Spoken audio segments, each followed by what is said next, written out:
Hey, welcome back to The Urban Monk. Dr. Pedram Shojai, talking about stuff that matters. It's good to be back on the horse. I like this format of podcasting because I just get to talk to smart people and ask questions on your behalf. And this is an important one today. We've had Seth Siegel on the show before talking about water, but we're taking a deep dive into our water, our troubled water. I don't know how many of you all out there know how bad it is. I mean, we've all heard of Flint, Michigan, but it's a lot closer to home, apparently. And it's something that we all need to be incredibly mindful of. So Seth Siegel, welcome back on the show. Thank you. I'm glad that I did well enough last time to be invited back. He made that cut. Yeah, no, you're doing some great work. I know, and preservation, conservation, drip irrigation, all sorts of stuff we talked about previously.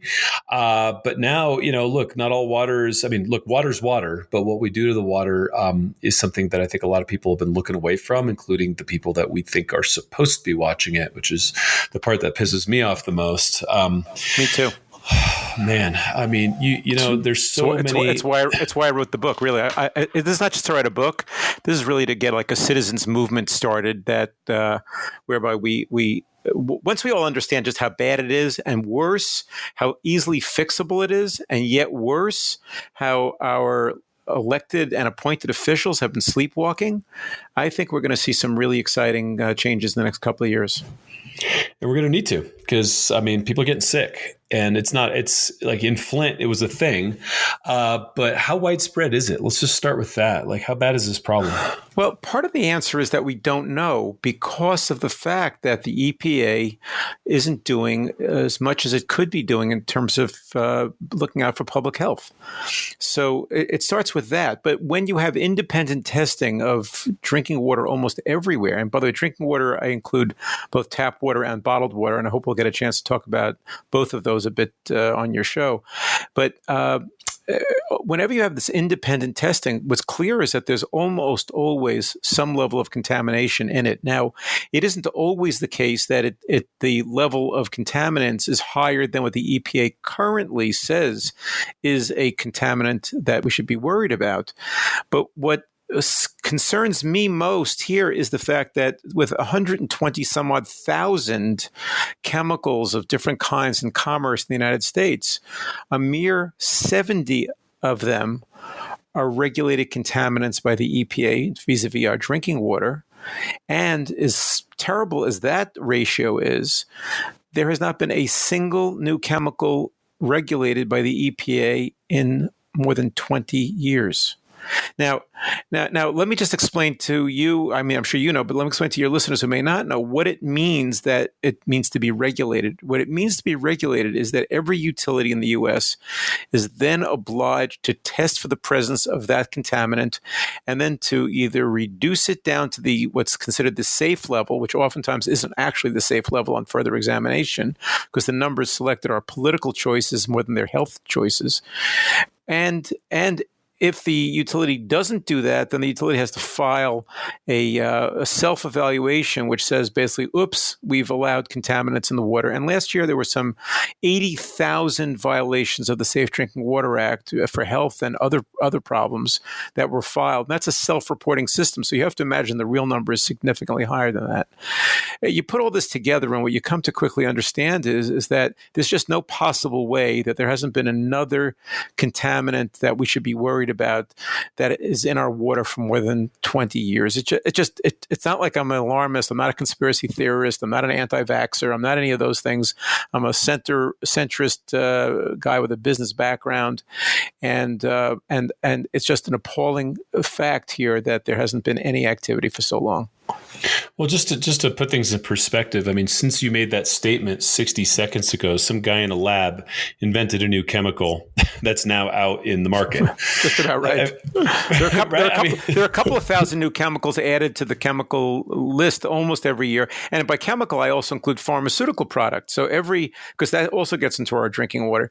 And I can explain later how and why it does. But it's a very big area of concern. So you have all these chemicals getting into our drinking water, and and we're treating it like it's 1950, and we don't have the tools to figure out that it's there. We don't have the tools to figure out how to get rid of it. I mean, it's just so stupid.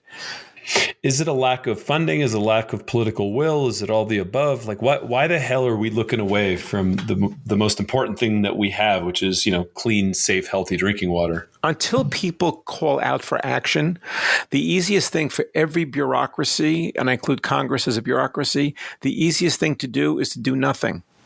And that's what they do. It's not like they couldn't be doing more. They know they can be doing more. They choose not to do more because there's no, call it, popular concern about it. So if nobody's raising a problem, their attitude is, why do we have to raise it? Yeah. Until the squeaky wheels come. Yeah, and by the way, and Pedram, that's exactly why I am doing this. I wrote this book. I think you remember from last time. Every single penny of royalties I get from this book, I don't keep a nickel, not a dime, not a penny. Every penny goes to water-themed charitable activities.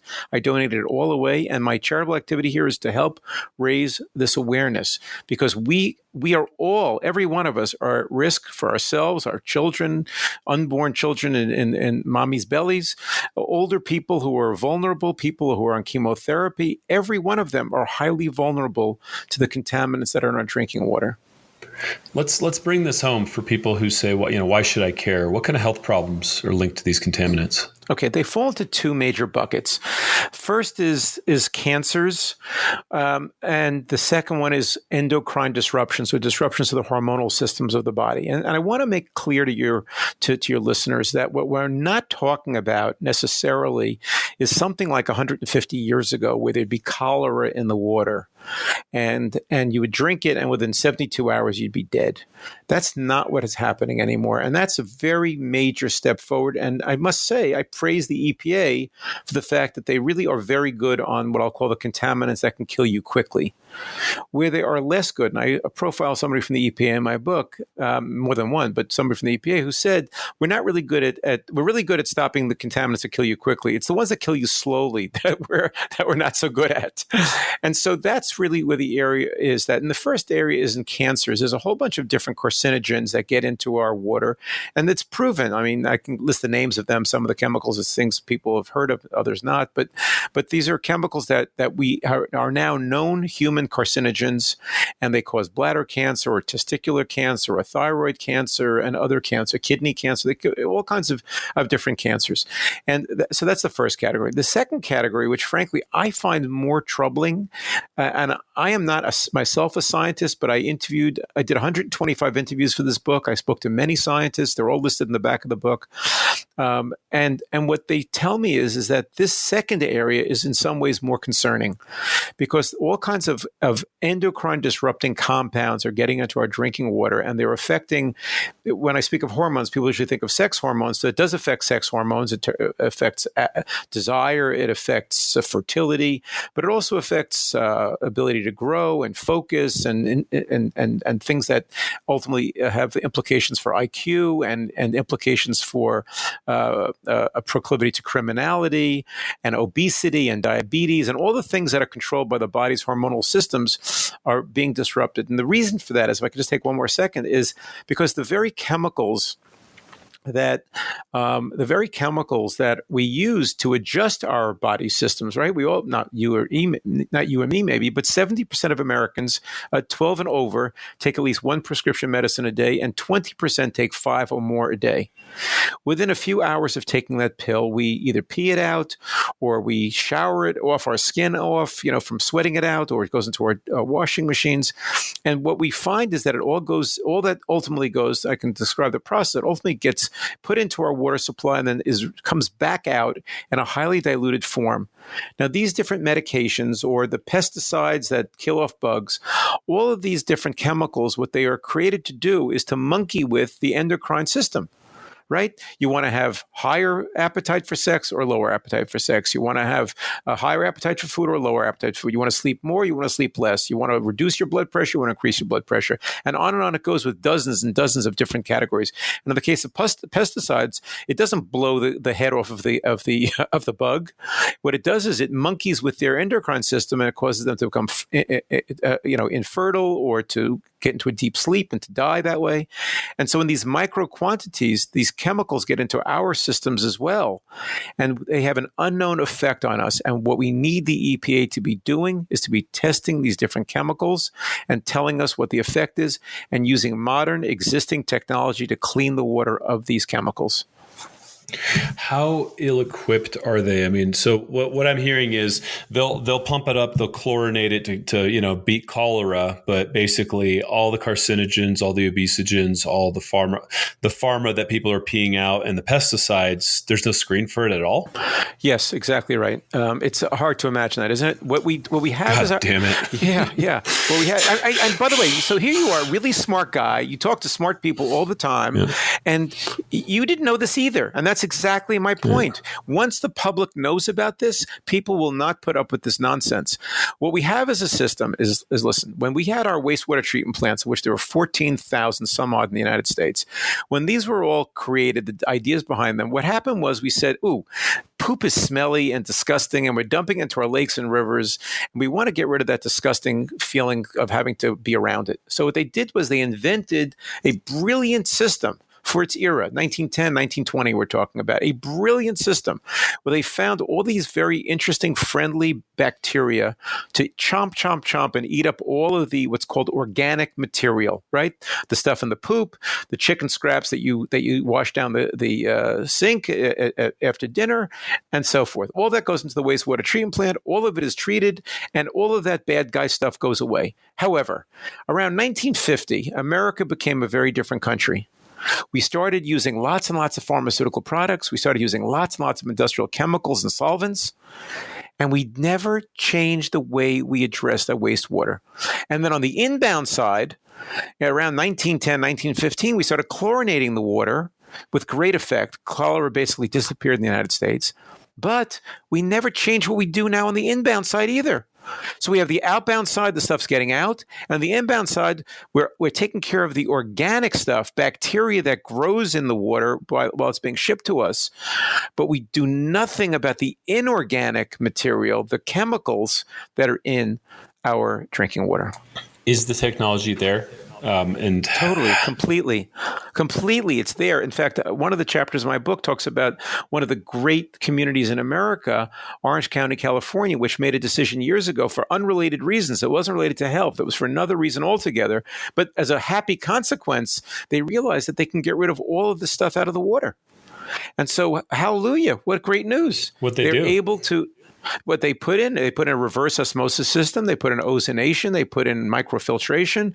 They use the whole toolkit of tools that are needed. And you would think, oh my God, it must cost everybody $50 a week for this. It costs 63 cents a week per person, more than they were currently then paying for drinking water. Where do I sign up? That's 33. That's exactly. It's $33 a year per person, and actually, it's cheaper for the rest of the country because they also use it as a way of keeping seawater intrusion out of their drinking water, which most of America doesn't have any need for. So the best guess is you could be doing this for between $20 and $25 a person a year, which is how much do you spend on your cable bill? What do you spend on your cell phone?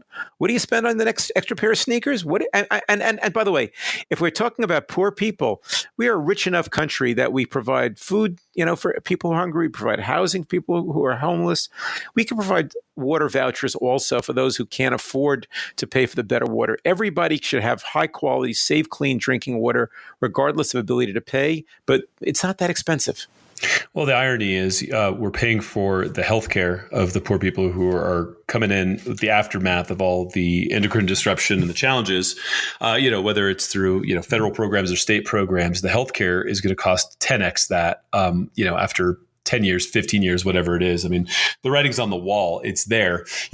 Plus, what effect it has on our natural resources around us, on our lakes and our rivers. And if I can give one shocking, horrible example, I just was curious to see what the effect was on what's called a sentinel species. That is a species that is used to see what is affecting that species could be seen as possibly affecting humans. So So it turns out that fish are a very reliable sentinel species to see what happens to them when they're exposed to chemicals. So here's a couple of statistics or a couple of facts that I recount in my book, Troubled Water, that I think may shock some of your listeners. It certainly shocked me when I learned about it. So if you test, as the U.S. Geological Survey, part of the federal government, tested 19 rivers. They tested upriver and downriver of a wastewater treatment plant. Upriver of the wastewater treatment plant, the fish were more or less normal. Downriver, the fish had extremely high levels of what's called intersexuality, which means that male fish were developing female sexual apparatus and eggs. They started having aberrant behavior. They had lower sperm density, lower sperm quality, and a population collapse downriver. Why? Well, all the hormones that are getting into the water and getting through our wastewater treatment, all those birth control pills and other products like that, get into the water, and downriver, bingo, bam, the fish are getting clobbered. The second amazing story is, what's the largest body of water in America? The Great Lakes, right? It's just massive. It's 80% of America's fresh water is the Great Lakes. So this absolutely enterprising, remarkable scientist at University of Buffalo, she said, okay, I want to test in a vast body of water. I want to see the effect of a chemical that can only be something that's processed by wastewater treatment plant, because there are hormonal products that are affecting these fish that come from other sources. So she tested psychiatric medicines like Zoloft and Celexa and other things that do great things for society. It helps people with depression, with all kinds of bipolar, manic depressive issues. These are great, wonderful things that have been added to society's use. But then we pee it out, we poop it out. It gets not processed by the wastewater treatment plant, and it gets dumped. So she went ahead and she tested all 5 of the Great Lakes. She pulled out lots and lots of fish. And here's what she found. 50% or more of the fish had Celexa or Zoloft or some other psychiatric medicine in their brains and in their organs. 50%. So if the solution to pollution is dilution, as the old expression goes, it's not working in our favor here. And then we pull that water out of the Great Lakes and it becomes our drinking water, and we add chlorine, which does nothing to stop these inorganic compounds, and it gets into our bodies. It gets into our children's bodies. It gets into the fetuses of the women carrying our children and our grandchildren. What's funny is, like, I was just having this talk with my son, who's like, we driving by some cows, and he's like, well, what are they doing? I'm like, they're eating grass. They're having their breakfast. Yeah. He's like, so, when do they stop? I said, they don't. They eat grass all day because they got to. And then when we eat a cow, we get more calories because that's how that works. But we are distillation organisms. We are filtration organisms. The fish is going through and sucking water, and the only thing that sticks, is the pollutant. I mean, obviously there's things that it's getting out of the water, but the fish are basically going through and scrubbing that stuff out. And guess what? They're getting sick, and the people who are eating those fish, obviously they're also getting sick. So, I opened my book with a chapter, which I wanted to make this relevant to everybody. I opened my book, Troubled Water, What's Wrong with What We Drink. I start the book with this little town in upstate New York called Hoosick Falls. If 1 in 10,000 of your listeners has heard of Hoosick Falls, tell them to contact me. I'll send them a free copy of my book, because it's a town that I deliberately picked that no one has ever heard of. I didn't want it to be a major American city. I wanted it to be an everyman place. And it's like a Norman Rockwell time forgot kind of a place. Everybody's nice to each other, and, big Little League program there. It's just like a nice town. And lo and behold, for a long time, it's a factory town, like lots of middle America type places. It's a factory town, and they make products with Teflon. And lo and behold, who knew it? But Teflon has an ingredient in it that over time was getting into the drinking water of the town. And this one man, a fellow named Michael Hickey, a wonderful guy, not a scientist, a simple, went to college but took business courses, never learned any science, never knew anything about science. His father gets sick with kidney cancer at a relatively young age, and he can't figure out how that's possible. There's no history of it in the family, and it's a genetic kind of a disease. There's no history in the family. His father's young, his father's healthy, his father doesn't smoke, his father's fit. Nothing makes sense. He says, maybe it's the water. So he goes to the mayor of the town and says, we need to test our water. Because the EPA is not testing the water for sure. So he says, we need to test our water. The mayor says, let's not make trouble. So on his own, he's not a rich guy, on his own, he goes ahead and he arranges to have the water in the town tested. And you know what he discovered? he discovered that the water was so insanely contaminated with this chemical called PFOA that it turned out that it was in the bloodstream of nearly everybody, in fact, not nearly everybody in his town. And PFOA is a known carcinogen. It causes kidney cancer, testicular cancer, thyroid cancer, ulcerative colitis. It creates hypertension in pregnant women. It has all kinds of terrible side effects. And it turns out that it's almost ubiquitous in America. 23 years since the last chemical was regulated by the EPA, and they can't come around to regulating PFOA? What's going on here? That's embarrassing. Greatest nation in the world. I mean, well, we live in a time that's kind of troubling, obviously, right? Like the EPA has been gutted and the current administration is just having a free-for-all and things are going in the wrong direction, shall we say. What is your confidence? But hold on. But could I please cut you off on that and say something else? So I came to the research and the writing of the book. I started the research long before Donald Trump was anything more than a reality show star. Right. When I started working on the book, I didn't even know he had any interest in politics. So I can't say that I was focused on Donald Trump when I started the book. But the crazy thing about this is, you ready? This is a story that's Democrats, Republicans, pre-Trump, probably be post-Trump unless we do something about this. When the Democrats had the White House and both chambers of Congress, they didn't do anything when they could. When Republicans controlled it, they didn't do what they could. This is a public health menace, and it's something that nobody is paying attention to. And that's the reason why I wrote this book. Okay, question for you. Is nobody paying attention, or do they know how bad it is and don't have the money and don't have the political will and don't want heads to roll? Like, somebody's got to know. I mean, these guys, they can't. Are they that grossly like misinformed, or is it just like the elephant in the room and everyone's just like, oh shit, we can't talk about this? Remember that great book, Catch-22? There's always a catch. It's yep. Catch-22. So you can't get out of this circular reasoning. So here's the story.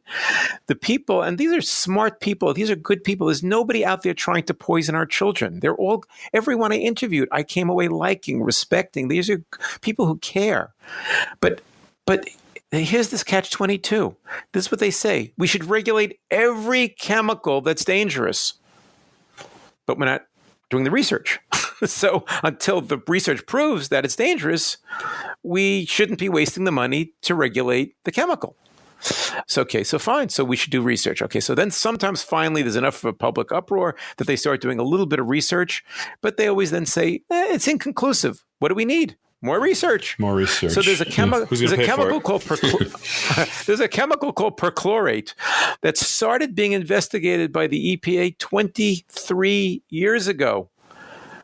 They have done so many studies. It is so crystal clear, the effect on young children and fetuses, and yet they have not yet regulated it. And so some states, in exasperation, have just said, you know what? If the feds can't do it, we're just going to do it ourselves. So California has regulated it, and Massachusetts has regulated it, and a lot of other states, 17 other states, have rules on it because the EPA is just not doing its job. So some people know. That's your question. Does anybody know? Yeah, people know. Are there solutions? Yeah, there's a solution. Solution is we've got to start screaming. So, all right, well, what if there's a higher level solution that just involves saying, look, there's more chemicals than we even have time to do tests on.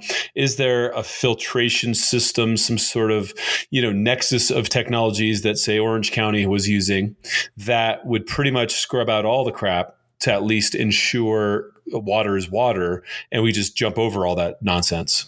Well, that's almost exactly what my proposed solution is. And that is that I am not an anti-business person. In fact, I am a pro-business person. I'm not an anti-chemical industry person, but I'm also a pro-public health person. And what I say is, let's have it all. If we want to have a modern industrial society, if we want to have all these pharmaceutical products, if we want to, just do what we're doing, let's do it. That's fine. Great. Let's keep doing it. But then let's use the filtration that exists and start using it. And frankly, it's not that expensive, as I said earlier, but further, once we start saying we're going to address the problem, the great genius of American industry and all these wonderful inventors are going to jump into this in a big way, come up with all kinds of other better, more efficient solutions. The reason why there aren't more companies addressing this problem today is because who are they going to sell their products to? Why would a utility anywhere other than Orange County, why would a utility anywhere choose to start filtering out out all this crap, as you put it, in the water if they have no legal reason and no legal liability about doing it? I'm not trying to get anybody sued, but Right. I'm running a utility, and I'm looking at my profit, bottom line. Why? Or I run the city utility, and I'm the mayor, and I don't want to get my people, sick. I also don't want to get them crazy with fear. So what do? I say, well, whatever the EPA says to do, I'll do that, and I won't do anything more. I'll be in compliance if I can, and that's what I'm going to do.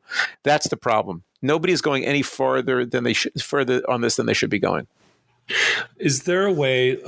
I have an interesting kind of personal story that follows this, which is, I just moved in June from Orange County, California, to a town called Park City, Utah, which was an old silver mining town. Lucky you.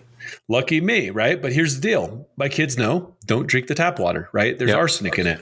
Yep. It's an old mining town, right? Right. So I just moved from, the guys that voluntarily did it for some, wonderful reason, to a town that is, known to have pollutants in the water. And so for me, I'm sitting there thinking, all right, I'm a resourceful dude. Do you go put a bond measure on your local municipality? Like what is the quickest, most effective way to actionably mobilize citizens to say, hey, Mayor, we want this and we're willing to raise a bond for it or something, right? Yeah. So to take arsenic as the example, by the way, the answer is yes. You can do it on a local level. You could do it on a house by house level. You could be filtering your own water. Which is what I do, but I'm paying the amount I paid for my whole house filter, it would be a lot less to contribute that towards, the municipal thing and have my neighbors be healthy. For sure. Oh, for sure. And exactly. And you want your neighbors to be healthy. Exactly. Here's the story with arsenic. And it's a bit of a scandal because the as I said earlier, what happens is the EPA scientists don't make the decision on what level of concentration of contaminant is permitted in the water. They make recommendations, but the politicians, the appointed officials, are the ones who finally make the decision. So the consensus opinion of the scientific community is that at 3 parts per billion, you're probably okay with arsenic. Anything below that, you're probably okay. I mean, ideally it should be 0, but at 3, you're kind of okay. So for a long time, it was much, much, much higher, like 50.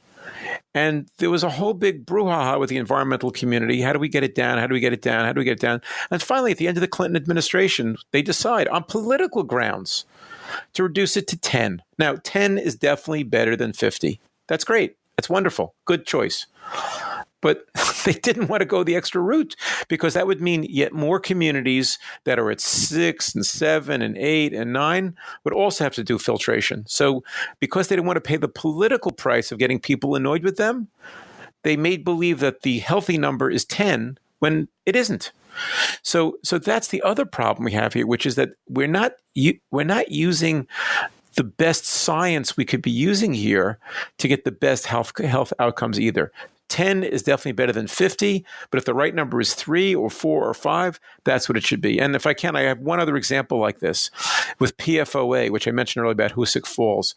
When this fellow, Michael Hickey, went ahead doing the testing, the EPA said that the safe level, again, it wasn't a regulated contaminant, but they just had it listed as a regulated number. They said the safe number was 200 parts per million. So you have this situation where in a matter of a few months after this started becoming a hot political item, it drops from 200 to 100 to 70. And then the Centers for Disease Control come out with an independent report that says actually the right number is 7. So the number 200 or 100 or 70, they weren't picked based on science. They're based on what we could get away with. Dumb idea, bad approach. What is, the combo, and, maybe we could talk about this a little later, the nexus of the kind of technologies that are used to handle this. Reverse osmosis was one of them. You mentioned there's a couple others. I'd love to get into that. Yes. And frankly, I'd love to invest in companies that make those, right? And really push this as an agenda. But the number there, I mean, would that get arsenic down to 0? Because this is a loaded question because I have a lot of doctors talking about bioaccumulation. There's more than just arsenic, and when you have them all, you can also get very sick, and your tissues are. Well, that's the problem. I'm glad you brought up bioaccumulation. I thought it might be too wonky for the show, so I didn't. No, I get a lot of doctors on the show. Let's go. Yeah, let's do it. So you see, so the problem about bioaccumulation, there's two problems about it, and we can talk about the filtration system in a second. But there's two problems with the bioaccumulation. Number one is that the chemicals that are bioaccumulative, that they themselves are a problem because you just keep getting more and more of it into your body, and it has all kinds of bad effects on you. And the sense of it now is that maybe it also is having some effect on your DNA, and that it's called epigenetics, and that there may be possibilities that with these different contaminants that it's causing an alteration of your DNA so that your children or grandchildren have some altered endocrine system or other problem. And I identify that in the book as well. The second problem, which is the one that's sort of the nightmare scenario, is, and this is getting no attention by the EPA, is what's called the cocktail effect. So even when the EPA tests a chemical, they test it only by itself. And so they come up with a conclusion of, this chemical at this level, that's safe.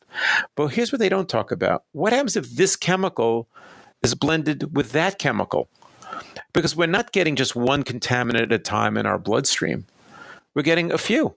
As again, this U.S. Geological Survey scientist who I interviewed, a wonderful guy, he keeps talking about this cocktail effect that we have. You're not getting one, you're getting several. So what is the effect on our bodies, not of the one, but of the several, and of different doses at different times of the year? So the best answer is to go back to where we were a few minutes ago, where the start of your question is just get it out of the system. Do a better job at the wastewater treatment plant. We have the technology. Just do it, filter it out. And then also on the other side, on the inbound side, if you choose to let it go, then if you're pulling water that we know have contaminants in it, then let's filter those out before we put it into the distribution. It can be done. The technology is all there. Yep. Joe Pizzorno, who's a dear friend of mine, has done a lot of work on this bioaccumulation. And it's, look, a little mercury here, a little arsenic there, a little, diesel fuel you're inhaling. Next thing you know, it's just, we're all dealing with this dumpster fire of environmental pollutants and, and the math and the vectors that, need to be researched to look at what is causing what. It's just so damn multifactorial that the answer is just stay clean, right? That's right. Yeah. By the way, since you like Gee Whiz type stuff, let me share a Gee Whiz with you. Okay. Yep. So everybody who's following the news knows that America's plumbing infrastructure is absolutely on death's door. We have 1.1 million miles of water mains, and that's just to explain to your listeners. The water mains are the big pipes that take water through your town, and this thing that branches off of it called a service line that brings it into your home. So forget about the millions of miles of service lines. There's about 1.1 million miles of water mains in this country, and I would say a goodly percentage of them, probably 3/4 of them about, are no more than 20 years away from being needed to be replaced. And in fact, last year there were 240,000 water mains that broke.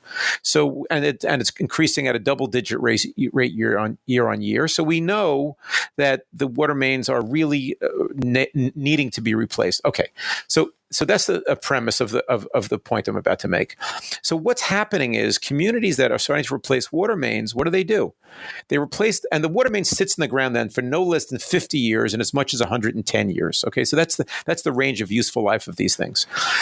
What's happening now is that they're replacing the pipe, one dumb pipe, with another dumb pipe, and that's a scandal. We should have a national policy, and I'm doing all I can to publicize and promote this. And by the way, I'm not investing in any of these companies, but you should. My listeners should. Yeah, for sure. There's something called smart pipes, and smart pipes are pipes that come just like regular pipes, but they come with other accoutrements, like a device that tells you if there's contaminants in the water that's flowing through it. It comes with a little turbine, the turbine about 2 inches wide. And as the water flows through it, it turns the turbine. It produces small amounts of electricity, which is enough electricity on a sustainable basis for 50 years to use a sort of a cellular communication technology to send a message to a control room, which says, oh, you have some water pressure problems here. Oh, you have a leak here. oh, this section of the pipe looks like it's got a little bit of a break here. You might want to replace just this little section rather than digging up a whole, long block trying to find where the hell the leak is. It tells you that there's problems with cloudy water, there's problems with polluted water. You can do anything you want now with these little smart pipes.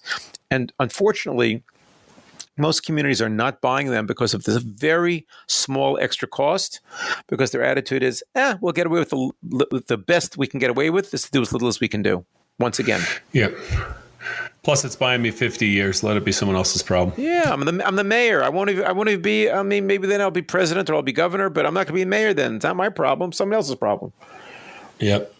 That's interesting. And so it gets enough electricity to be able to power the sensors to make basically a smart underground grid. Correct. Exactly. For water. Very exactly. You said it right. Exactly. That's amazing. Yeah. And so, what about being proactive? I mean, it seems like such a dumb idea to people who live in a country where everything is reactive, right? We're all sick and we can't think straight, and all these things that are happening because we're sick, right? They're happening because we're not taking care of things the way we used to. It's just our fundamentals have changed. And, our ancestors were a little more forward thinking, presumably, right? But, now the question is, how the hell do we get out? Like, how do we get this technology set, and how do we get the cities to do this right? Well, what you have to do is, one of the arguments I make is you've got to de-link water distribution from political control by the mayors, because mayors think of water fees, rather. They think of water fees as akin to taxes, and no mayor has ever been proudly reelected by saying, I've raised your taxes. So what they do is they allow the pipes to stay in the ground long, long after they should. They allow the best technology not to be bought. They keep the salaries at the water utility lower than they should be. And then you're not attracting the most recent graduates of the best engineering schools. And those are the kinds of problems that you have. So you need to de-link water distribution from the political process. You need to get mayors' hands completely off of this. And then you can say to people, okay, new incentives here. It's not how little money we can spend. Which is what currently is the paradigm. The new paradigm is, what can we do at a reasonable cost to promote the best health profile for the largest number of people possible? And that's completely achievable, but mostly not achieved. 85% of American utilities are in the hands of municipalities, 15% are in the hands of private corporations. And I make the argument that we need to have less mayoral involvement and more independent involvement, whether it's in a foundation or a city organization or a private company, and we'll get better outcomes that way. I want to say one other thing, by the way. On a moment ago, you'd said about, we're not doing as much as we could be doing, like our grandparents did. In some industries, we're doing so much. I mean, technology is leaping forward, and communications is leaping forward, and the software you're using to interview me today is different. I remember last time what we used. It's different than the software used a few years ago with me. I mean, everything is getting better, but we're using the same wastewater treatment and same drinking water treatment that we used in our grandparents' generation, and even earlier than that. It's crazy. That's what we need. We need to say that we're going to be as determined to make our water as efficient and effective as current technology permits. The irony is, how much are we spending on bottled water or bottled beverages? And, I saw a great meme from a friend of mine this morning, actually. It was like, listen, the bottled water companies are not manufacturing water. They're manufacturing plastic bottles, right? Like, they're in the plastic business. Yeah. Right? And I talk about this at great length in the book also, because what has happened in America, we now have by default, about a third of all Americans now do not drink tap water at all. They only drink bottled water. And about 60% of Americans regularly drink bottled water. And here's the reason why they do it. 92% of them say they do it for health and safety reasons. And so what we means is that when I was a kid, when you were a kid, nobody was drinking bottled water. Everybody was drinking out of the tap. We have found a way to let the public no longer trust the workings of government. Now, if you walked out of your house and got mugged 3 steps out of your house, you wouldn't allow that mayor to be reelected. You wouldn't say, "Oh, I'm going to hire my own private police guard." What you would do is you'd say, "Let's get a good police," or if the roads are all pitted with potholes, you'd say, "Pave the damn roads." Yeah. But we're not doing that, and we're not doing that we don't do that with roads. We don't do it with fire. We don't do it with police and safety, and we should be doing something different with our drinking water to get ourselves in accord here. And if we do that, I mean, it's crystal clear. We'll have better outcomes almost immediately. Remind me what you said. You said 50 cents a week, $50 a year, $50 a year. It's less than that even. And if we're talking about bottled water, by the way, I'll give you some statistics. Last year we spent $20 billion on bottled water in the United States, wholesale. Retail, it's multiples of that. We spent $20 billion to buy 70 billion separate plastic containers. So the public chooses to drink bottled water, and 60% of all bottled water is consumed in people's homes, which means that people could go to their sink and turn on the tap, and they're not doing that. So what I said earlier is that for 63 cents a week, or about $33 a year, you could be getting what Orange County has. The irony too is, the bottled water, there's all sorts of people talking about, the safety of it and all that. We all know that if it heats up or if it has direct sunlight, it's leaching and it's putting carcinogens directly into the clean water that you thought you were drinking because, you could afford bottled water. So the irony is this is actually taken something that should be paid for by tax dollars. Let's just, whatever that problem is, let's talk about that later. But basically reallocating a budget to the oil and gas industry, because that's really what it is. And I just read an article about how this glut of fracking oil that's come into the market, we didn't want to destabilize petroleum pricing. So it's basically become a glut in plastic. And now they're putting plastic into more and more things, including bottled water, instead of just fixing the damn water, system in the country. Yes, exactly. I don't put a lot of energy in my book into talking about the litter problem, the solid waste problem of all those bottles. But what I do talk about at great length is what the health effect of that is.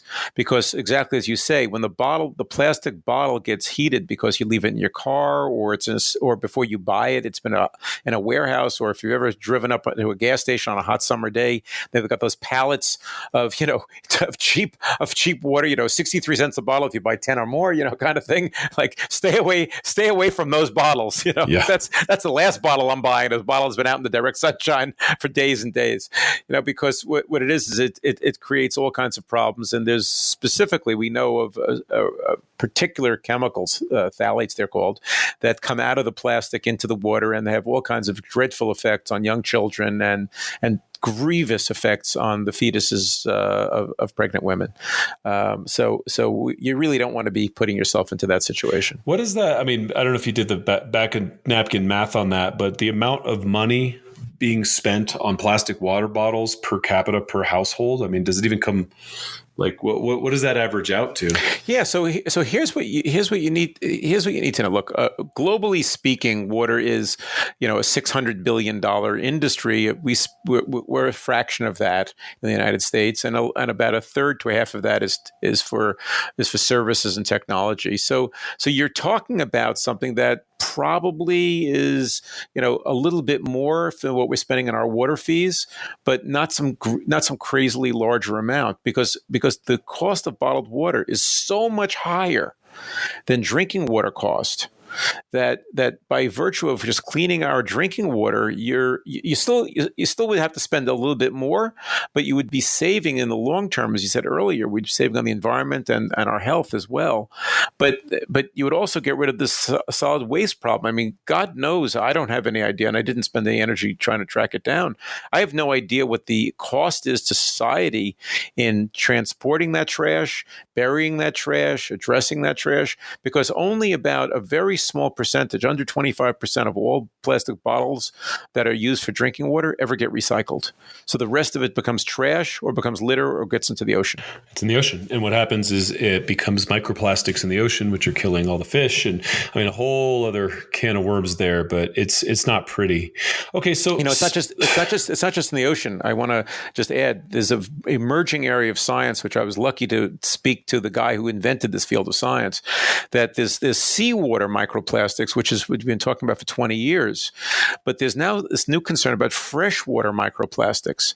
So every survey done of the Great Lakes, every survey done of rivers in the country, every single one reveals that there's microplastics in it. And because our filters are too wide gauge to pull the microplastics out, it's also getting into what we use to food preparation and for our drinking water.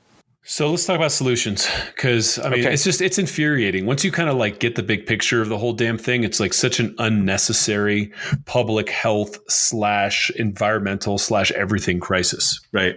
And that's obviously why you're donating your proceeds and running around doing interviews trying to spread the message here.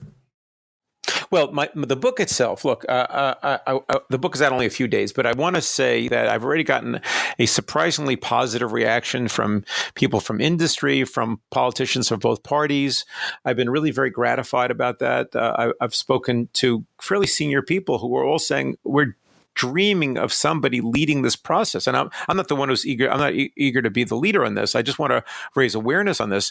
In terms of my book, just to be clear, just as I did with the first book, Let There Be Water, with troubled water, I lay out the problem, but the bulk of at least a third of the book, I should say, the final third of the book is our solutions. What do we need to do?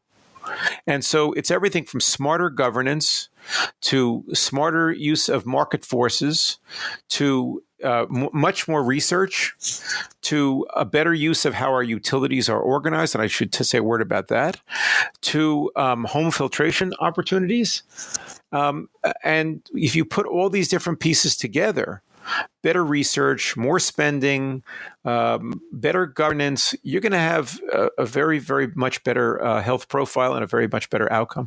I would challenge your listeners with this question. How many water utilities do you think would be efficient in a country of our size? And let's say that every state should have at least one. And so California is a big state, Texas is a big state. So I sort of back of the envelope, you kind of come up with the thought, maybe America should have somewhere between 150 and 350 water utilities. And that would be logical to me. I put a lot of time thinking about this.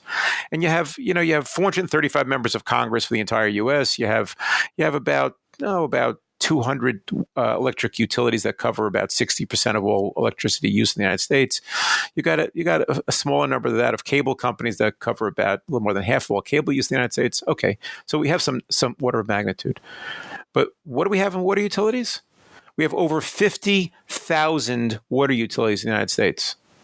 Nearly 17 in every county in the entire country, 200 in Los Angeles County alone. And what that means is that when basically every block and every trailer park is a utility unto itself, it means that none of them have the money that they need for a crisis. They hardly have enough money to hire staff. They don't have enough money to buy the best technology. So these small utilities are logically constantly in default on the Safe Drinking Water Act, on the contaminant reduction that they're obliged to do. Millions of Americans are at risk because of the fact that we are so stupid to allow a structure that has so many small and ineffective utilities out there. So among the things that I'm arguing for is that we need to have a completely new look at the structure of our utilities. I'm agnostic as to whether they should be public or privately held. I don't care. But what I don't believe is that to have a fragmented system like we have serves anybody's interest except for those people who sit on the boards of these utilities. I'd like to see one of these municipalities take a leap on this. And if Orange County already has data on this and they have clean water, just do like a 5-year study even. Doesn't even have to be that long on the health of the population, measuring things like heavy metals, measuring things, like obesogens and things like that. I mean, it's just, you're going to see health outcomes if you do it right. And there's so many damn variables that it's hard to measure, right? Because they they travel, they eat foods that have been manufactured in different areas. But, I will guarantee you as a physician that there will be positive health outcomes in every municipality and county that does it. I can't imagine it not being the case. And and some of these carcinogens and some of these endocrine disruptors aren't like something that you'll measure in 3 to 5 years, as was the case I mentioned with Hoosick Falls, the man who got kidney cancer. He worked in that factory for decades. So could you say, well, that's just life, people get sick? Yeah, I could say that, but he didn't have to die when he died. He could have died 10 or 15 or 20 years later and enjoyed his grandchildren and kept working for another 10 years. So if you're trying to just say that it's sort of like, we get rid of cholera and the population life expectancy grows almost immediately by 10 to 15 years, that's not what we're going to have. But what Jeffrey Griffiths from Tufts Medical Center, who studies public health, his projection is that over the next 30 to 50 years, once we get this somewhat right, that it's going to transform America's health profile. Much, much fewer cases of cancers, much, much fewer cases of endocrine disruption, and indeed longer, healthier lives for millions. Yeah, and maybe you could go back to eating the fish, and maybe we'd even be nice to the fish so we could eat them in a nice way. That's right. It's like humane slaughter. He's still dead. Sorry. Yeah, exactly. But at least he's not like half plastic and filled with Prozac. There's so many levels to this. So the book is called Troubled Water. Seth, I'm so glad that you've taken up the baton on this and are charging and trying to get the message out there. I'll do what I can. I'm going to really look at what that takes. I'm actually going to take an initiative. I'm going to go down to the mayor of Park City and be like, why aren't we not doing this? Right. And local citizens being advocates. Right. So look, do me a favor. And again, this is not me trying to sell books, but I think that nobody has made the case the way I have. And I'll say to you, take them a book. I'll say to your listeners, exactly. It's not enough just for you to be smart about it. And I'm willing to be everybody's ally. I'm going to give you right now my how to contact me, because I don't care if it's 10, I don't care if it's 1,000 people. I respond to every email I get, every tweet that's tweeted at me, I respond to. This is my life's work. So if you care about this issue, yes, get a copy of Troubled Water, What's Wrong with What We Drink, educate yourself, but don't just get one copy. Get a copy for an elected official, for someone in your community, or a rabbi, a priest, a minister, for somebody else who has a big pulpit and a big megaphone who can help share this issue and popularize this issue. I'm telling you, in a matter of a few months or a few years at most, once the public gets outraged, there will be a transformation. I love telling one final story if there's time for a quick story. May I? Yep, do it. So here's the story. In 1962, Rachel Carson wrote a book called Silent Spring. And Silent Spring was about DDT, about a pesticide. Now, there was no social media then. There was no way to transmit the information quickly. In a matter of just 8 years, it helps to create the environmental movement. On April 22nd, 1970, 40% of all American students, working people, homemakers, retirees participate in one or more Earth Day activities. The president then is Richard Nixon, nobody's idea of an environmentalist. Okay? April 22nd, 1970. Nixon not only doesn't participate in Earth Day, he orders the White House staff that no one may do so. And yet, on December 2nd, 1970, Richard Nixon, by executive order, creates the EPA. And the lesson we have from that is that either from April 22nd, 1970, or from fall of 1962, wherever your starting date is, no matter who the politician is, no matter how antagonistic they may be, they are not going to ignore the voice of the people. And that's what we can do. Get yourself motivated, whether it's in Park City, whether it's in Orange County, whether it's everywhere. Tell the story, demand better water, and we will have great outcomes very quickly. I love it. Get the book, get multiple copies of the book, get to work. It's our water. It's our world. Let's take it back. Seth Siegel, you're a hero. Keep up the good work, my friend. And I personally will be handing out this book to a number of kind of influencers and elected officials. I'm in your corner. I'm on Twitter at Seth M. Siegel, Siegel, and you can get me at troubledwater.us, www.troubledwater.us, and you can learn more about what we're trying to do. And please get involved. Thank you. Awesome. All right, folks, I'll see you next time. Don't just sit there. get a copy, get to work.